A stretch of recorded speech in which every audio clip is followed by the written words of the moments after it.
I grew up in the 60s and 70s. It was illegal to be gay.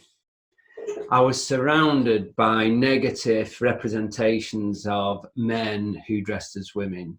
You know, the only stories I could ever read were the sensationalist of somebody being caught, you know, drunk driving, wearing a dress, or I don't know, you know, the tragedy.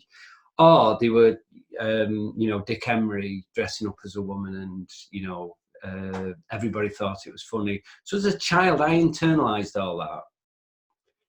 That said to me that people tell you you're a boy, you do not express femininity, otherwise you'll be laughed at or you'll be cast out. So we grow up with that, and that is where the internalized shame, internalized transphobia, it's some people would argue it's trauma, and I suppose to a degree it is. So when I talk about these demons, it's the cause and effect of my childhood, and letting go of that belief, because that becomes our safety valve in our mind.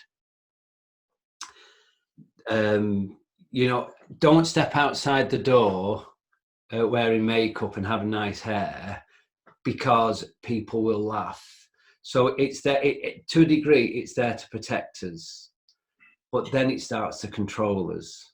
So the demons are the controllers that are stopping us.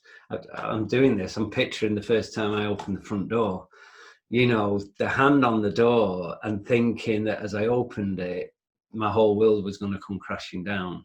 When in truth, you know, I opened it and my garden was there and there was some steps to the car. That's all it was. But in my mind, it was, you know, like going through some portal into Narnia, or an aggressive Narnia, you know, where you're going to be attacked. So when I talk about the demons, that it's everything we internalized as a child,